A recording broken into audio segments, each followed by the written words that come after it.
Veracruz.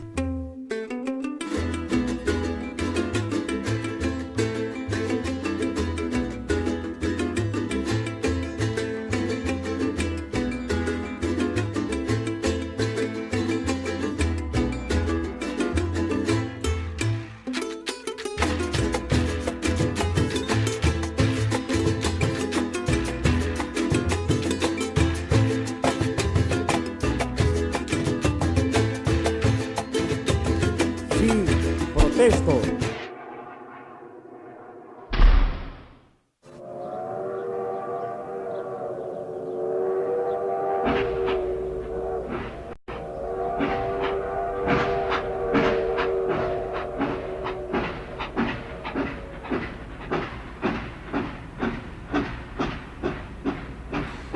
El gran sueño de esta generación se ha realizado.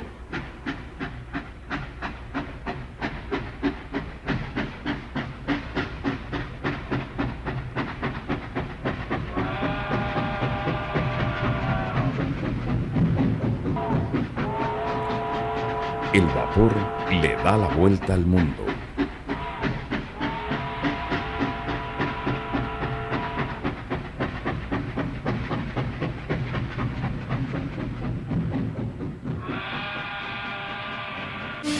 Los caminos de hierro en Veracruz.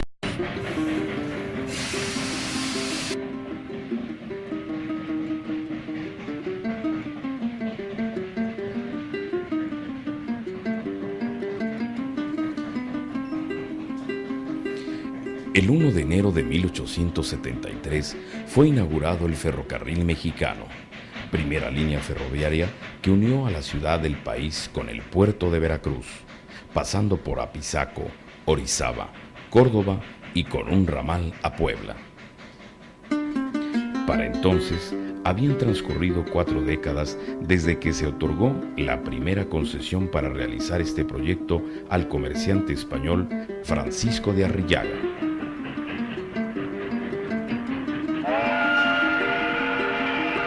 Innumerables obstáculos técnicos, políticos y financieros prolongaron por varios años la construcción de la línea que, una vez inaugurada, alentó la expansión de la red ferroviaria del país.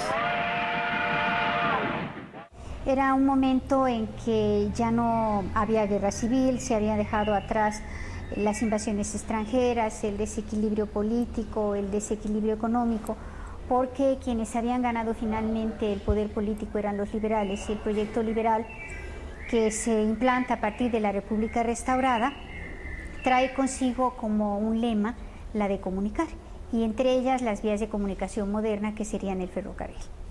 En Veracruz se construyeron varios ramales del ferrocarril mexicano y se establecieron otras líneas como el ferrocarril interoceánico, el ferrocarril de Alvarado, el ferrocarril de Veracruz al Istmo y el ferrocarril nacional de Tehuantepec. Podemos mencionar que la primera ruta, como todos lo saben, fue la del ferrocarril mexicano en 1873. Fue aquella que iba de la Ciudad de México al puerto de Veracruz por la ruta de las Cumbres de Maltrata. Posteriormente, otro ferrocarril que le vino a hacer de alguna manera competencia al ferrocarril mexicano, que fue una línea paralela en la ruta del comercio, fue el ferrocarril interoceánico, que fue la ruta México-Veracruz vía Jalapa. Desde 1884, un ferrocarril muy conocido que es el ferrocarril de Alvarado, que como ustedes saben partía de la ciudad de Veracruz, pasaba por la línea, por la ciudad de Medellín y llegaba a Alvarado, ¿no? Que de alguna manera conectaba con todo el comercio de la cuenca del Papaloapan. Otro ferrocarril importante con que cuenta el estado veracruzano es el BCI, el famoso ferrocarril de Veracruz al Istmo. Es la línea que conectaba de Córdoba con el ferrocarril mexicano. Se iba hacia la cuenca del Papaloapan, hacia Tezonapa, Tierra Blanca, hasta conectar con un punto importante con el ferrocarril nacional de Tehuantepec. El tren cambió las costumbres y formas de vida. Con su llegada surgieron nuevas ocupaciones, oficios y especialidades.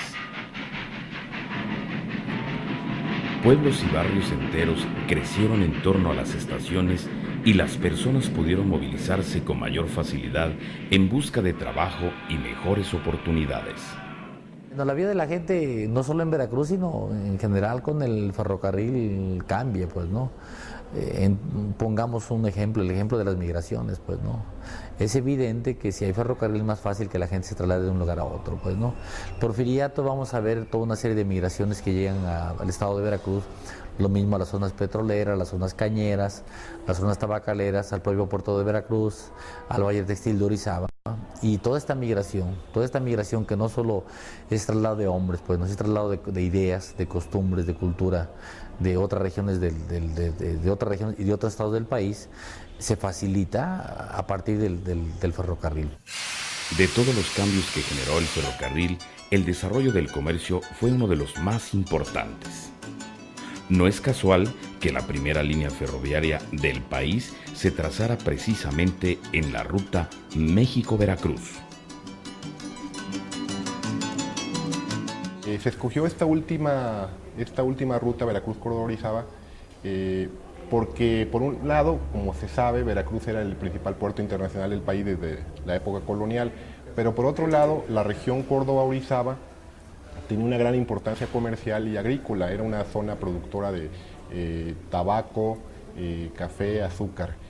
Y sobre todo había otro factor, que los principales empresarios, impulsores de este proyecto, eran los hermanos Escandón, orizabeños, que tenían fuertes intereses en la región y habían sido los dueños de la empresa de diligencias que durante casi todo el siglo XIX y hasta la inauguración del Mexicano habían pasado por esta ruta. Con la inminente puesta en marcha del ferrocarril, los comerciantes del puerto almacenaron grandes volúmenes de mercancías que esperaban trasladar a la ciudad capital. Una vez inaugurada la línea, creció la demanda de insumos que la misma construcción y mantenimiento del tren requerían. Antes de la inauguración del ferrocarril mexicano, circulaban por los viejos caminos 35,000 toneladas de productos. Con su funcionamiento, la cifra aumentó a 79,000. Por supuesto que hay una relación directa entre el comercio exterior y los ferrocarriles. No es gratuito que el primer ferrocarril de envergadura nacional, que fue el Mexicano, que comenzó a correr en 1873 entre la capital, entre la Ciudad de México y la costa veracruzana, llegara precisamente al puerto de Veracruz, dado que el puerto de Veracruz era la principal puerta de entrada de las importaciones que venían sobre todo de Europa y comenzaban a llegar también de Estados Unidos. También era la principal puerta de salida de las exportaciones mexicanas. En ese sentido hay una relación directa entre ferrocarriles y comercio exterior. Desde que llegó a Veracruz, el ferrocarril fue introduciéndose en el mar. Se acercó lo más posible a los barcos y con ello facilitó la carga y descarga de productos. Entre las planicies y las playas veracruzanas, el ferrocarril mexicano desarrolló una impresionante infraestructura para su operación. Puentes, alcantarillas, túneles y edificios fueron construidos a lo largo de la ruta. Destacan por su belleza y majestuosidad los puentes de Metlac, Atoyac, Chiquihuite, Soledad, San Alejo y Paso del Macho, así como los viaductos del Infiernillo y Güíner. Este puente se encuentra ubicado entre las ciudades de Córdoba y Orizaba. En ese lugar hay 6 kilómetros de vía férrea abandonada, en donde se encuentran el puente de Metlac, se encuentran 7 túneles, los túneles ferroviarios más antiguos que tenemos en México. Están también la estación Sumidero, casas de sección para los trabajadores de vía y la casa del puentero, la base de un tanque de agua, en fin, son varias construcciones. También son de gran mérito el muelle inglés, cuya estructura metálica se extiende 200 metros sobre las agitadas aguas de la bahía Jarocha, así como la estación terminal y el conjunto arquitectónico desarrollado en su entorno, entre 1902 y 1911, con la modernización del puerto. Dado que confluían 4 ferrocarriles, era necesario buscar una compañía terminal que centralizara este movimiento y que además hiciera expedito el enlace entre transporte ferroviario y el transporte marítimo. Es decir, es una compañía que no solo va a tener instalaciones de cara a tierra adentro, sino de cara al mar. No de embalde, la compañía terminal de Veracruz construye la posición de atraque más importante de ese periodo, pues no. Ahora bien, quizás el edificio más emblemático y que sobrevive de la compañía terminal de Veracruz es precisamente la estación de pasajeros, que fue inaugurada en 1911. La infraestructura del ferrocarril mexicano creció notablemente con la puesta en servicio de los ramales de Ometusco a Pachuca, de Muñoz a Chignahuapan, de Córdoba a Coscomatepec, de San Marcos a Guajuapan y de Pachuca a Izmiquilpan. Su funcionamiento permitió a la Compañía del Mexicano extender su red y proporcionar un mejor abastecimiento en la línea troncal. El ferrocarril mexicano, aunque contó con su línea troncal de México al puerto de Veracruz y que había un intenso comercio, porque bueno, era el principal puerto de este país, posteriormente empezó a crecer, a expandirse y a construir ramales, sobre todo en la parte centro del país, con los ramales, por ejemplo, que iban a Pachuca, a Zacatlán, a Ixmiquilpan, a Muñoz. Para el estado de Veracruz, el ramal importante que se establece, el ferrocarril mexicano, es el ferrocarril de la línea de Córdoba a Coscomatepec, el famoso del ferrocarril del Huatusquito, que era una línea que pretendía llegar hasta Huatusco, pero solamente se establece llega por cuestiones geográficas, llega hasta la ciudad de Coscomatepec. Viajar por la ruta del ferrocarril mexicano resultaba muy atractivo. En cada tramo del camino, los puentes, túneles, estaciones, paisajes y la gente misma hacía del trayecto una apasionante aventura. Una de sus rutas más pintorescas fue la del ramal Córdoba-Coscomatepec, mejor conocido como el Huatusquito. Y este ramal, el famoso Huatusquito, era un pequeño ferrocarril de vía angosta que hacía el recorrido de Córdoba, Coscomatepec. A pesar de su nombre, el Huatusquito, como le llamaba la gente del lugar, en realidad nunca llegó a Huatusco por diferentes factores, sobre todo técnicos. Nunca pudieron superar las barrancas que dividían a Coscomatepec de Huatusco. Sin embargo, este pequeño ferrocarril, cuya ruta tenía una extensión de un poco más de 22 kilómetros, pues en realidad prestó grandes servicios a los pobladores de estas regiones, de Córdoba, de Coscomatepec y las poblaciones intermedias como Monteblanco, etc. El ramal Córdoba-Coscomatepec dejó de funcionar en 1951. Su operación no se justificaba económicamente. Los rieles y el hermoso puente de Tomatlán fueron removidos en 1953. Hoy el Huatusquito es solo un recuerdo nostálgico de la era del vapor, en esa bella región veracruzana. Durante el régimen porfirista se intensificó la construcción de las líneas ferroviarias bajo un esquema de inversión de capitales privados y recursos de los gobiernos federal y estatales. Esta expansión favoreció al territorio veracruzano con el establecimiento de 4 líneas más: el ferrocarril interoceánico, el ferrocarril de Alvarado, el ferrocarril de Veracruz al Istmo y el ferrocarril nacional de Tehuantepec. Los antecedentes del ferrocarril interoceánico se remontan a 1875, fecha en que se estableció una línea que comunicaba al puerto de Veracruz con la ciudad de Jalapa. Los primeros viajes de este tren se realizaban en vagones jalados por bestias.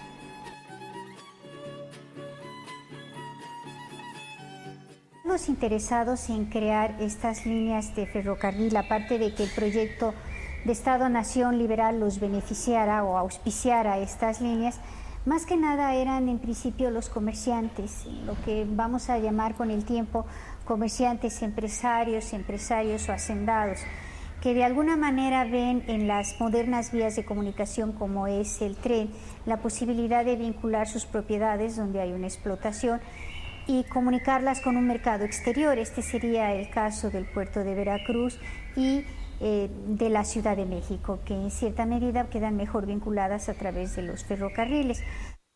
El ferrocarril interoceánico fue inaugurado en 1892. Para entonces, este medio de transporte se había convertido en una empresa rentable y la ruta México-Veracruz era un negocio prometedor. Otro ferrocarril que llegó a las costas veracruzanas fue el de Alvarado. Su construcción inició en 1879, gracias a una concesión otorgada a particulares y solicitada por el entonces gobernador de Veracruz, Luis Mier y Terán. Al ferrocarril de Alvarado se le da una concesión en 1879 por parte del gobernador Mier y Terán. Es hasta 1884 cuando los puertos de Veracruz y Alvarado quedarán unidos por ferrocarril. En 1900, la poderosa firma inglesa Pearson y Son adquiere el ferrocarril de Alvarado. A partir de entonces será denominado Compañía de Ferrocarril México Limitada. Esta compañía poseía otras propiedades como la de la Compañía de Navegación de los Ríos Sotavento y el ferrocarril de Veracruz del Huile a San Juan Evangelista, que estaba sobre el ferrocarril nacional de Tehuantepec.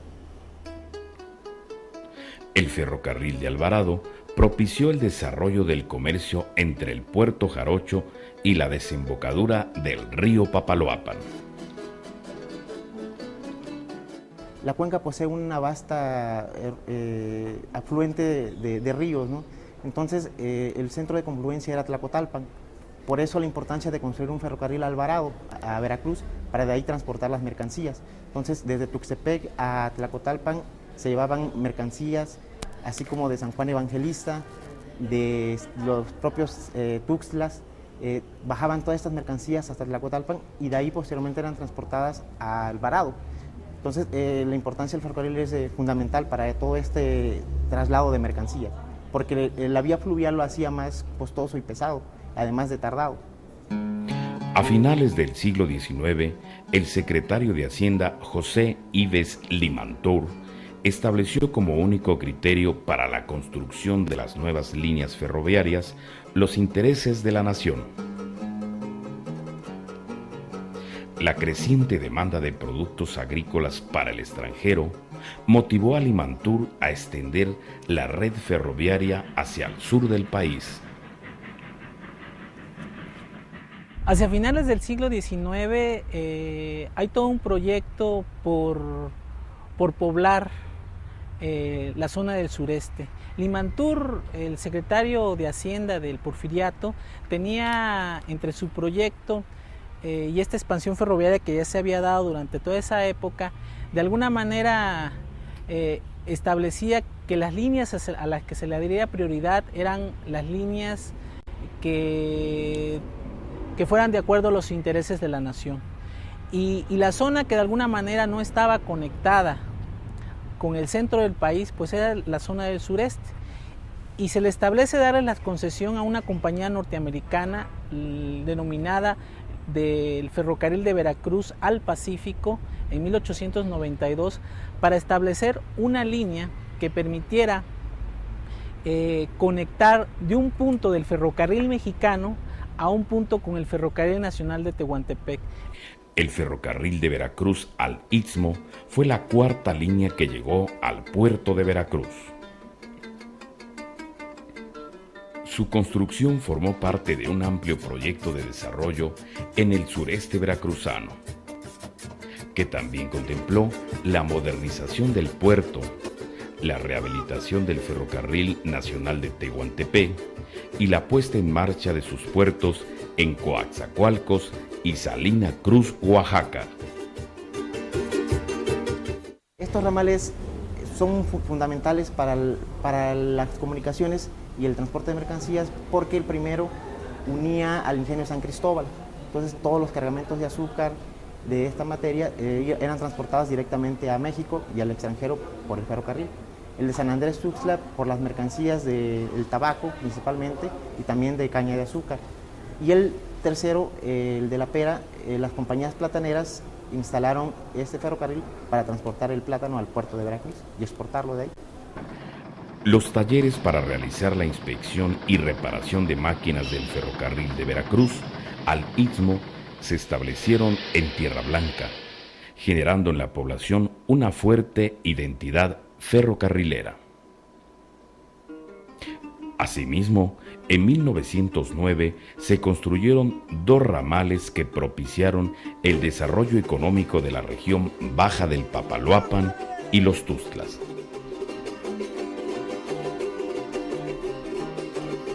El ferrocarril de Veracruz al Istmo, mejor conocido como el BCI, que salía de la ciudad de Córdoba y atravesaba toda la zona cañera de Tezonapa, Cozolapa, llegaba hasta Tierra Blanca y Tuxtepec, y llegaba hasta Santa Lucrecia, y con sus respectivos ramales a San Andrés Tuxtla y hasta Cosamaloapan, pues es un ferrocarril que realmente se creó con todo el sentido de transportar la producción agrícola de esa rica zona de la cuenca del Papaloapan y de la región de los Tuxtlas, ¿no?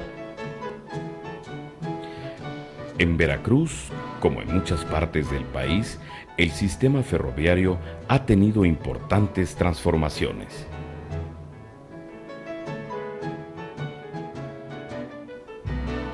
Hubo ramales que se levantaron y algunas líneas fueron rectificadas o acortadas. Con la reprivatización de los ferrocarriles en 1995, prácticamente desapareció el transporte de pasajeros. Y por las rutas que transitaba el ferrocarril interoceánico, el ferrocarril del sureste y el ferrocarril mexicano, hoy circulan los trenes de una empresa concesionaria. A partir de 1995, con la apertura del capital privado a invertir en los ferrocarriles, esto de alguna manera en Veracruz pues transforma su fisonomía. Aparecen nuevas empresas. La antigua ruta del ferrocarril mexicano, la que ya se ha mencionado, que iba de México a Veracruz por vía Córdoba, actualmente la explota o la recorre, la trabaja el ferrocarril del sureste. Esta línea no solamente, o esta empresa no solamente recorre de México a Veracruz, sino de Córdoba hasta Coatzacoalcos. También trabaja en esa parte la empresa Ferrosur, que es la antigua línea del ferrocarril de Veracruz al Istmo, del BCI. El ferrocarril llegó a Veracruz en 1873 y con el establecimiento de su infraestructura heredó al Estado una importante tradición ferrocarrilera y su patrimonio histórico y cultural.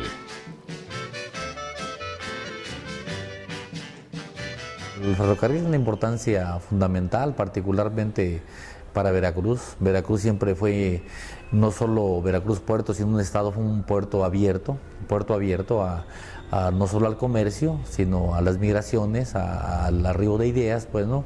Y de alguna manera el ferrocarril permitió que se confirmara este papel de Veracruz. Es decir, si Veracruz es la puerta de México durante más de 4 siglos, a través del puerto de Veracruz, con el ferrocarril se acendra, se consolida este papel no solo del puerto, insisto, sino del estado de Veracruz. Porque el ferrocarril va a subir a la Ciudad de México tanto por la ruta sur que va por Orizaba, Córdoba, como por la ruta norte por Jalapa, y además agrega esto los ferrocarriles que iban hacia el sureste, pasando por la zona de la cuenca del Papaloapan y los Tuxtlas. En ese sentido, definitivamente la importancia del ferrocarril para este estado es una importancia fundamental para la modernización del estado de Veracruz.